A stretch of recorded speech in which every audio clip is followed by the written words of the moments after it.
Something is sitting on the floor of the Baltic Sea. It's 60 meters across, shaped like a precision-cut disc, and it radiates a silence that, well, it kills electronics.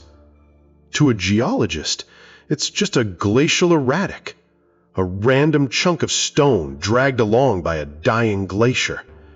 But to those who have actually touched it, it's something else entirely.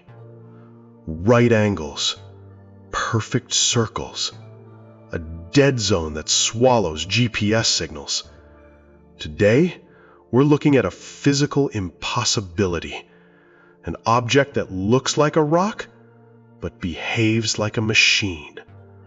We're going to dig into the evidence that makes the scientific consensus not just unlikely, but almost impossible to maintain. Now let's set the scene. The Gulf of Bothnia. It's a stretch of water that doesn't just feel cold, it feels hostile.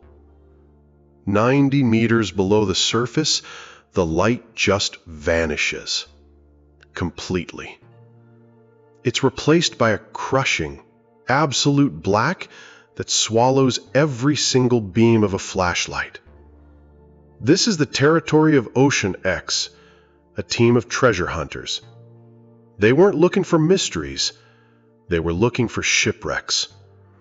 Their days were defined by the rhythmic hum of sonar and the clinical patience of salvage. In the Baltic, you expect to find rusted iron and rotted wood. You expect the ocean to have reclaimed everything. But in 2011, the sonar pings began to return a shape that, well, it didn't belong in a graveyard of ships. Peter Lindbergh and Dennis Osberg aren't dreamers.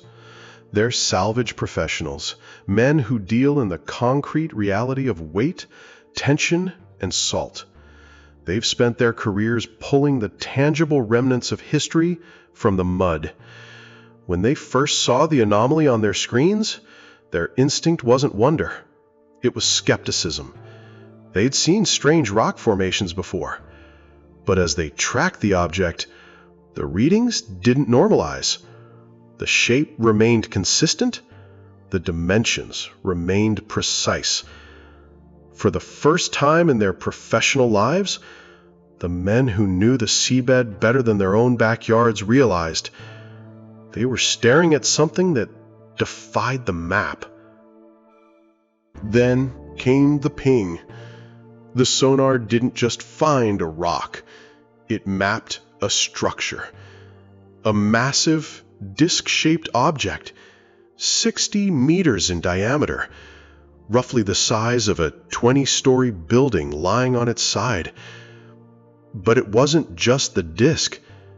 The sonar revealed a long, straight furrow in the seabed stretching 300 meters behind the object. It looked less like a geological fluke and more like a crash runway. A heavy object had struck the floor at high velocity and plowed through the silt before coming to a dead stop. The geometry was too deliberate, the path too linear.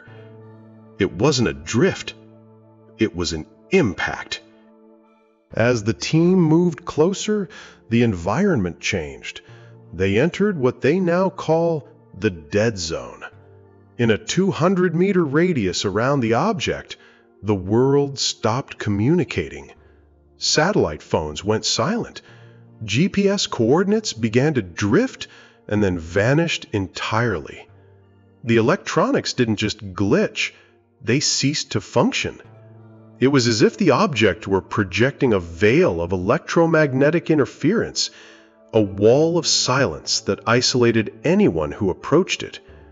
This is where the logic of geology begins to fracture. Rocks do not kill satellites, but the sonar was only the beginning. When human beings actually touched the object, they found something that geology cannot explain: right angles. Now, the official response was swift and clinical. Volker Bruckert, a geologist from Stockholm University, analyzed the samples. His conclusion was simple. It's a glacial erratic, a mixture of granite and sandstone deposited by the Ice Age. To the scientific community, the case was closed. But there was one detail that didn't fit the official report: a fragment of basalt. Basalt is volcanic rock. It does not occur naturally in the Baltic seabed. For that fragment to be there, it had to be transported, either by a glacier that traveled thousands of miles, or by the object itself.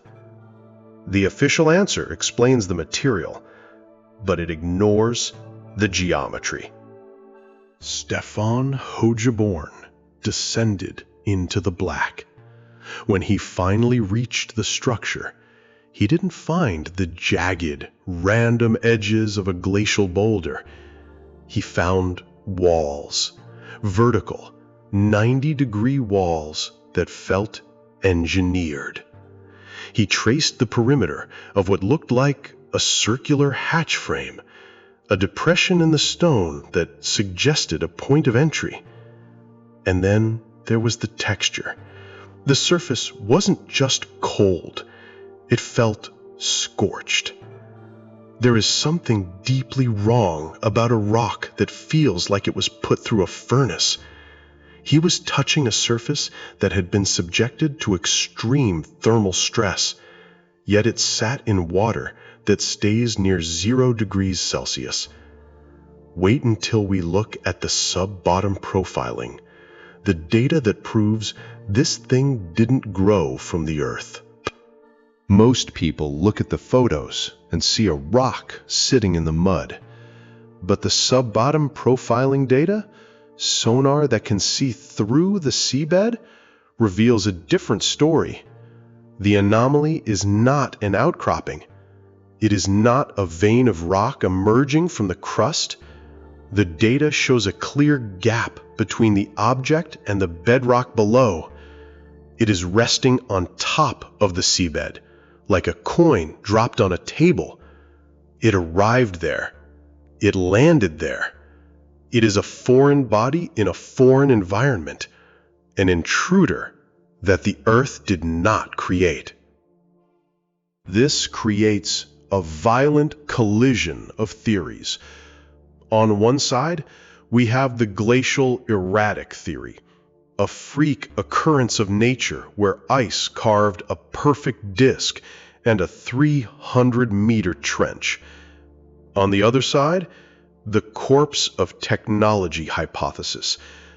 This theory suggests the object is an artifact, a piece of ancient engineering so old that it has mineralized.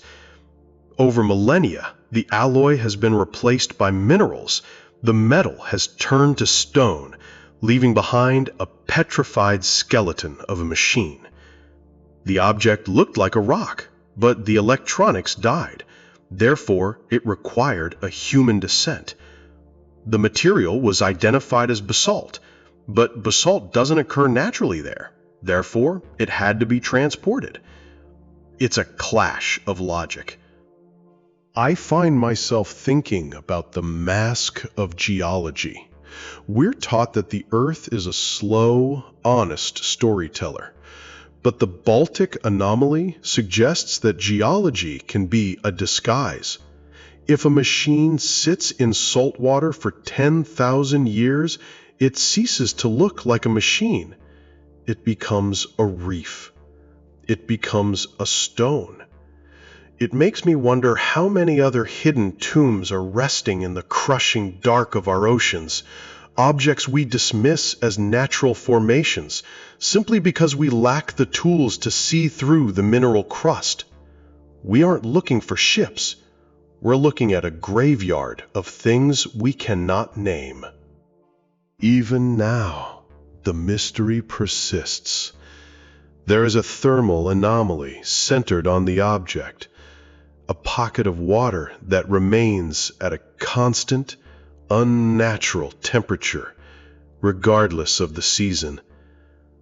And then there is the opening, a gap in the structure that some divers describe as breathing, where water seems to flow in and out in a rhythmic, slow cycle. If it's a dead rock, why is it still exhaling? If it's a glacial deposit, why is it still affecting the electronics of the ships above?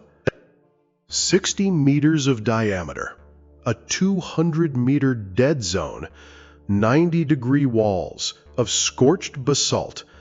The Baltic Sea Anomaly is a physical contradiction. It possesses the chemistry of a stone, but the geometry of a blueprint. It sits on the ocean floor not as a part of the Earth, but as a visitor to it. We're told it is a fluke of ice and sand, yet the evidence points to a crash, a landing, and a lingering electromagnetic pulse. It is the corpse of a technology we don't recognize, mineralized by time and hidden by the deep. The question is no longer whether it is natural, but who or what left it there to be found in the freezing black of the Gulf of Bothnia.